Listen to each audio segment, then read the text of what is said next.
Celebrating 43 years on the air, Farm Week is a production of Mississippi State University Extension. Today on Farm Week, the clock is ticking for meat packing plants. The USDA wants to see their plans for complying with COVID-19 guidelines. Plus, more insight into how the U.S. labor market is coping with the virus. And another challenge for the supply chain, how to reroute produce to avoid plowing it under. And in our feature, a look back at a salt-of-the-earth story and a family business revived. Farm Week starts right now.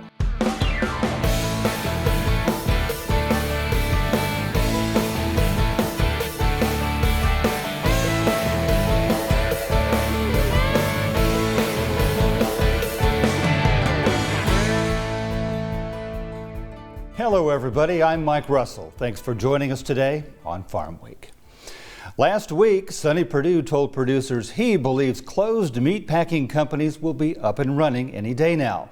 Many producers are still angry about the backup at the packing plant level, but until claims of possible price fixing can get sorted out, Perdue is saying that if the plants can meet safety requirements and workers are protected, let them work. Recently, Ag Secretary Sonny Perdue told meat packing plants that if they haven't yet complied with federal safety guidelines for COVID-19, they better quickly come up with a written plan for how and when they will comply. He also made it clear that state and local authorities are not to interfere with the reopening of plants that have complied with the required safety measures. Perdue's announcement comes on the heels of the executive order signed by President Donald Trump last month, giving additional authority to Perdue under the Defense Production Act. The National Cattlemen's Beef Association applauded the move.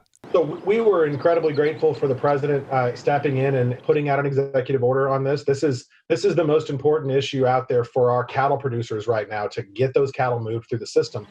I think we've seen a lot of state and local governments with the best of intentions, but perhaps not the most accurate information or the most current information, dealing with this in different ways.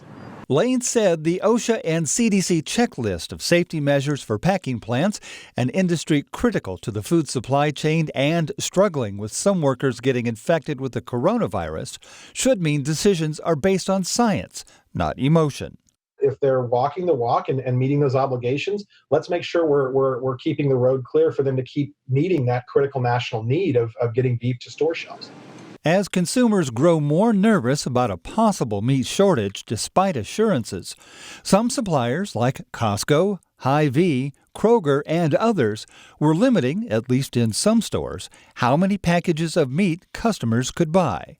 We continue to remind people there's no shortage of beef. There will be beef available in the grocery store for everybody, as long as people are buying an appropriate amount when they go to the grocery store. Lane says cattle producers were already facing a tough situation before the virus outbreak, consolidation in the number of beef packers leading to a lack of competitive pricing.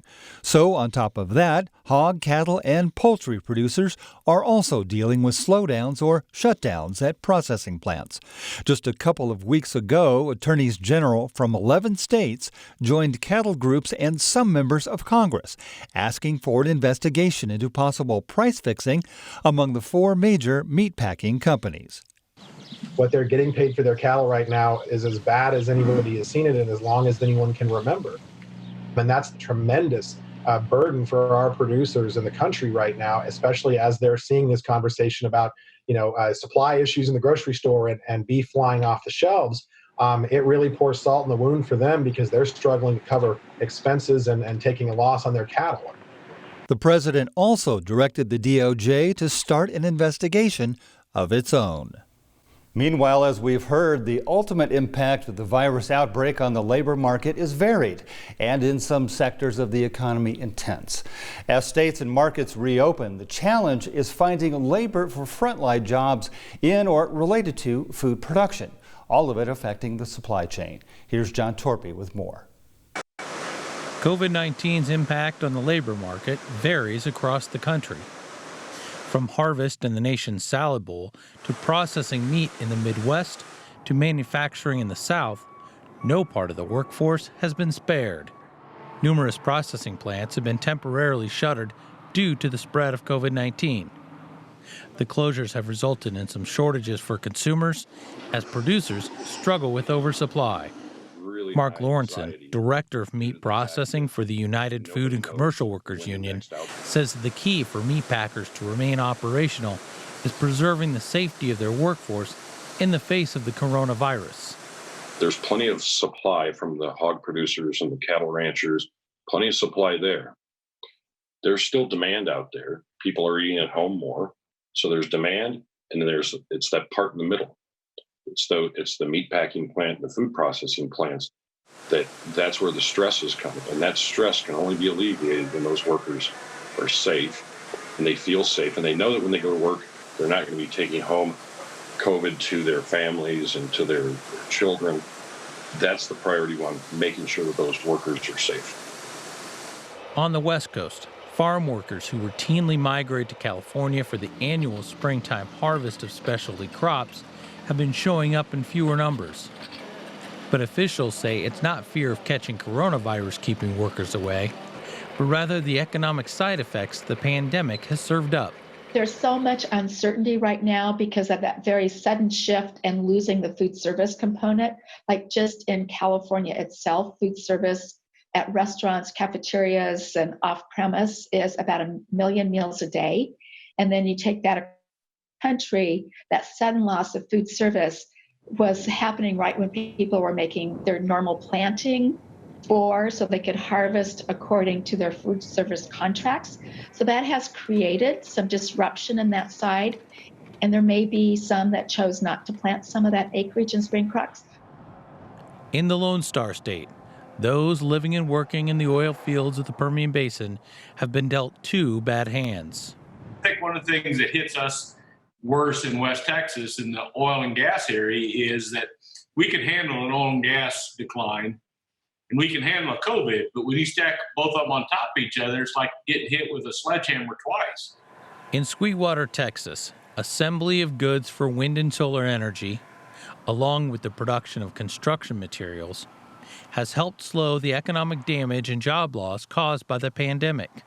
Sales tax revenue throughout Nolan County has seen 8 months of positive growth, but the recent decline in oil prices stopped that expansion in March. Officials with Sweetwater Economic Development predict the drop will continue for the near future.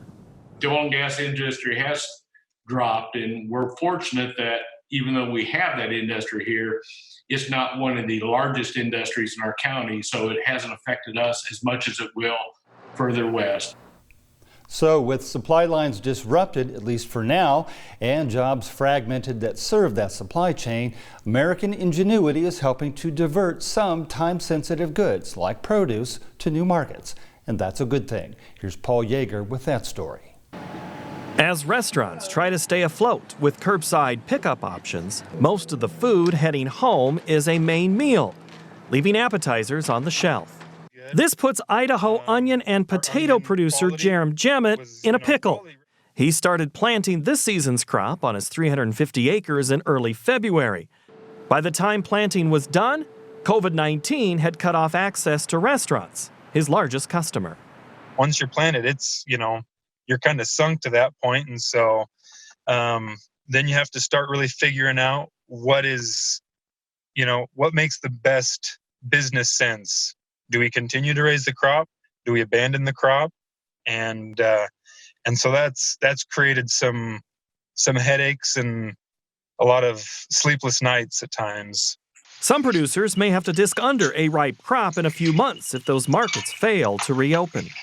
Jemmett contributes to Idaho's more than 13 billion pounds of spuds produced annually. Most potatoes end up in storage after harvest, if not bagged immediately for sale. But when the food service sector began canceling orders in March, piles like these were made as sales to arenas and entertainment venues evaporated.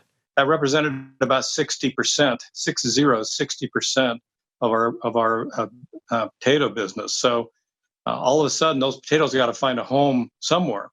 And we've done everything we can at the Idaho Potato Commission to redirect those into retail through various creative programs. When images of raw milk being dumped down the drain and green beans being plowed under were showing up on social media, those in the food insecurity community noticed. Feeding Tampa Bay covers a 10-county area where more than 4 million Floridians live. Calls for assistance went from 600,000 to more than 900,000 as workers were furloughed or laid off in the wake of the pandemic. With an excess of produce in the pipeline and needs at food banks surging, local food pantries organized a way to change the direction of the supply chain.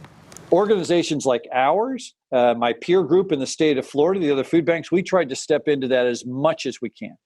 Sometimes that's a financial issue. Can we raise the money necessary to do that? Sometimes it's just a logistics issue. Nobody wants to see food go into the ground. No one, not a farmer, certainly not us as a food relief organization, and certainly not a family sitting at home who could have used it. Regional supermarket Publix bought 1 million pounds of locally grown produce for food banks. So did local producers, who likely have already lost $500 million in revenue. The Florida Department of Agriculture threw its resources behind the problem and created another venue for the oversupply. So what we were able to do is create our online commodities marketplace. We created a new website, a web page on our website that allowed our agriculture industry to upload all the commodities that they may have available.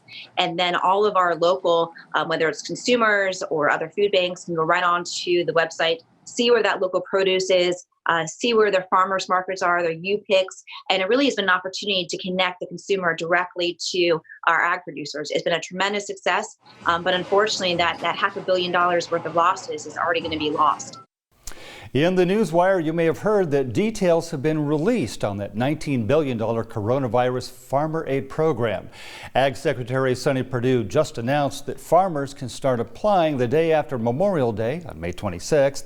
The application window will be open through August. $16 billion of that goes direct to farmers. Another $3 billion is set aside for purchasing commodities from them for redirect to families in need. The president says the payments are intended to keep farmers afloat while the economy gradually reopens and recovers. And money was not set aside for the biofuels industry in that program, but help may be on the way for that sector of the economy crushed in the outbreak. The House, as you may know, has passed a $3 trillion stimulus bill, and it would pay producers just under $0.50 per gallon for output through May 1st. Negotiation is underway. That bill will have to be approved in the Senate and ultimately signed by the president. In Southern Gardening, we spend a lot of time talking about color in the landscape, especially when it comes from larger plants. But when it comes to flower power, Gary Bachman says to keep in mind that bigger isn't always better. Here's Gary with more.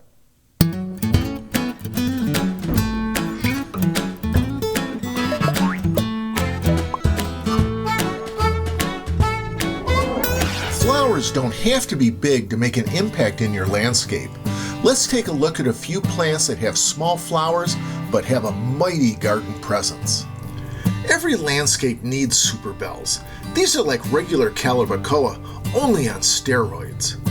These are tough plants with good summer heat tolerance in containers, hanging baskets, and massed in landscape beds. Here are a few good choices.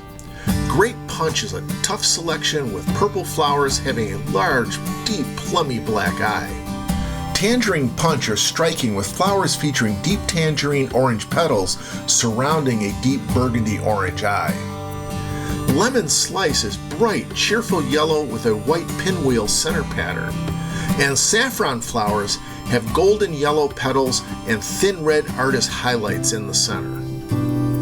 Melompodium is tough and literally bursts forth with abundant 1/2 inch yellow to golden yellow daisy star-like flowers. It's a non-stop bloomer from summer until frost. Melompodium will look great when planted in the full sun. Scaevola Top Pot is a summer flowering plant that will sprawl and crawl with 2-foot diameter growth.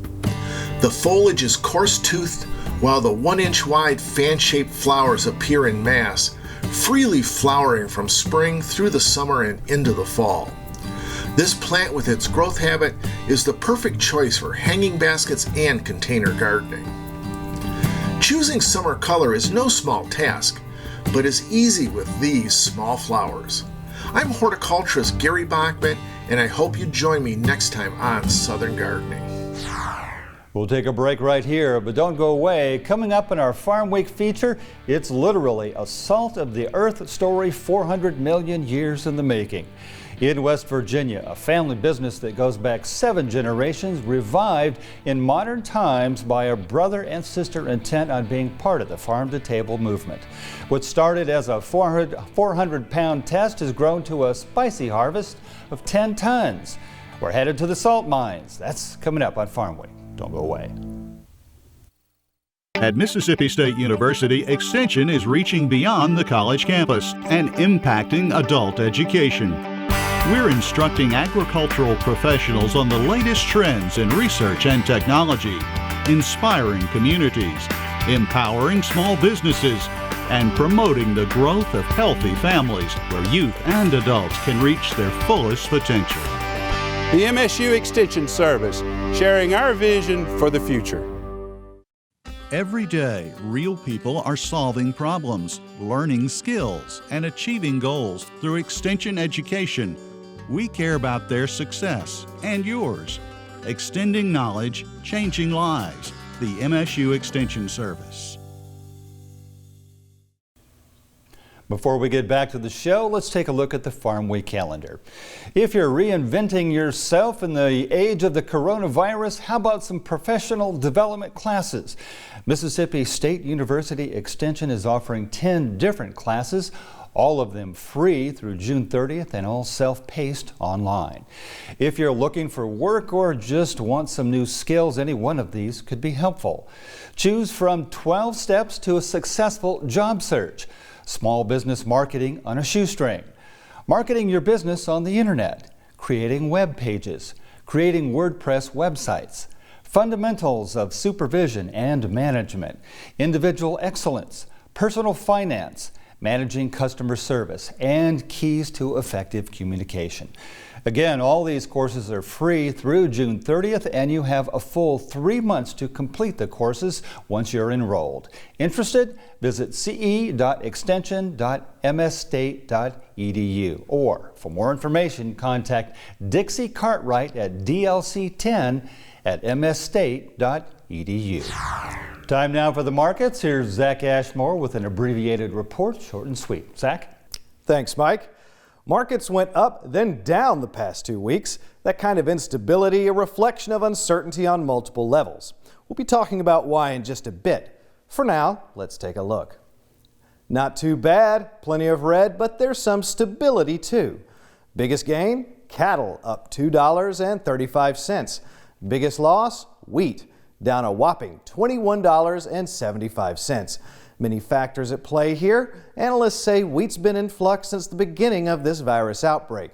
People still comparing prices to where we were last year at this time. I think mostly the selling this week was to do with the technical stance. You had the Kansas City contract take the brunt of the selling. After that contract took out the 200-day moving average. And you've seen the funds here switch from being long to going short. I mean, they're only long about 3,000 to 4,000 contracts. That's down a lot from recent levels. So next week is going to be key. Chicago contract right at $5. Early weakness next week probably needs to be sold because it could be open up another door to 15, 20 cents lowers and test the March lows.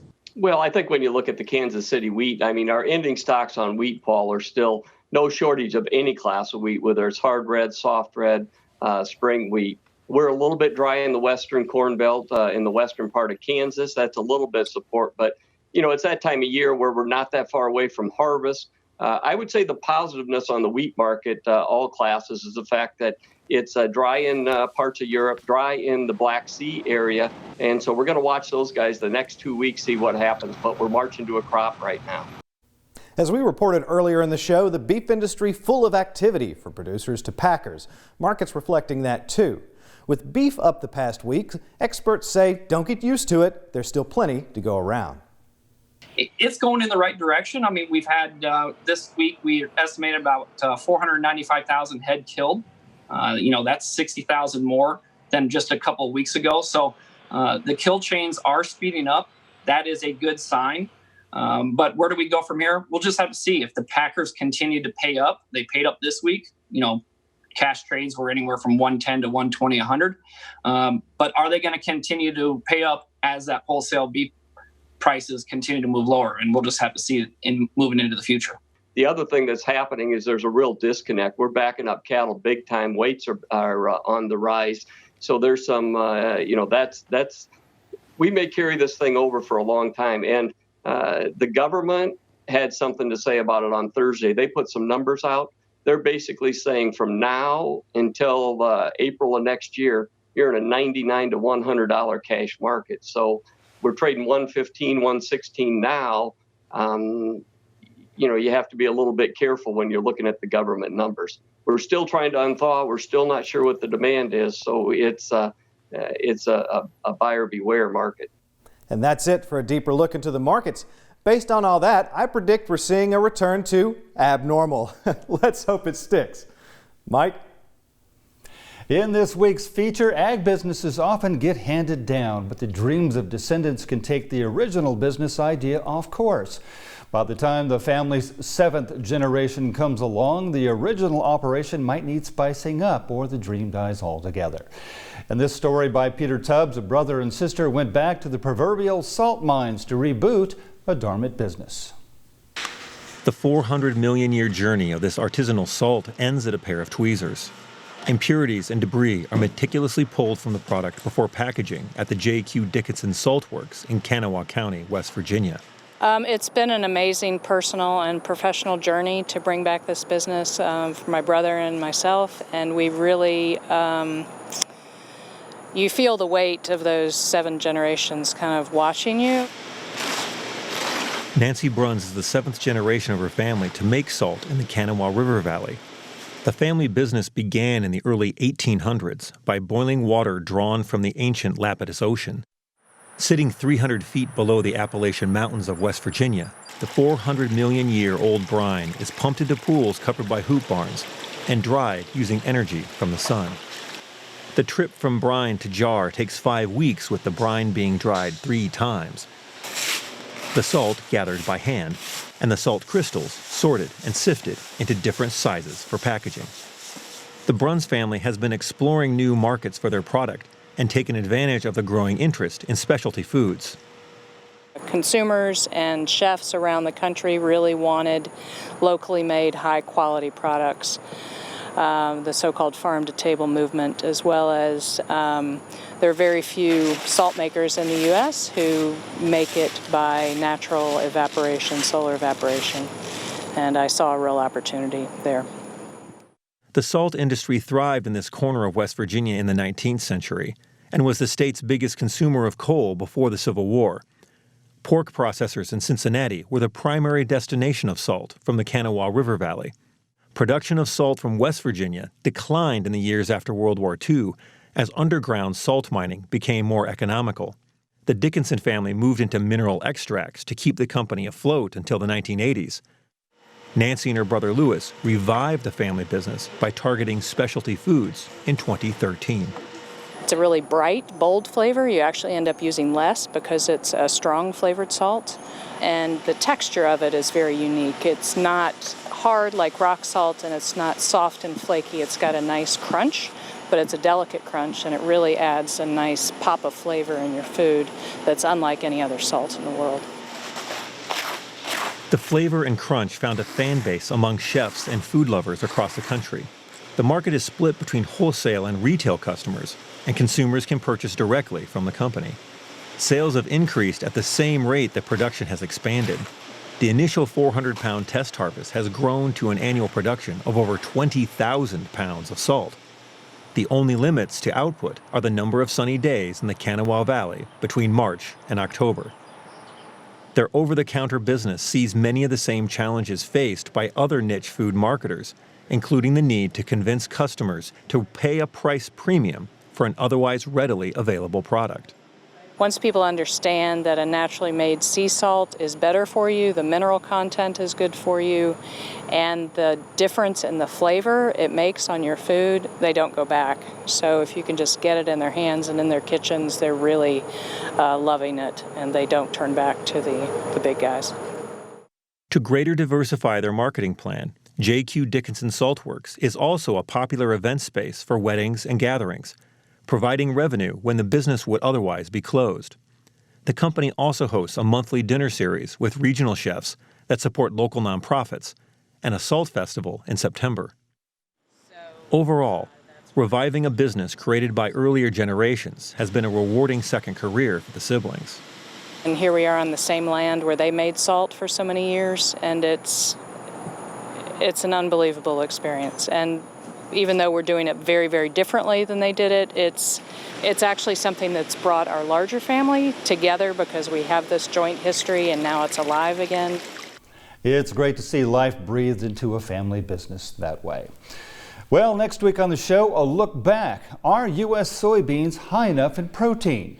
American farmers get paid by the bushel, but because protein levels are higher elsewhere, they could lose market share. In the U.S., synthetics are becoming more popular, but is that the way to go? Many say a balance between yield and protein is critical, but here's the key. It takes years to develop new soy varieties. The protein debate, that's next time on Farm Week. Remember, if you missed a story, look for past episodes of Farm Week on our website at farmweek.tv. And don't forget to follow us on Facebook, Twitter, and YouTube as well. We'll see you next week. Thanks for watching.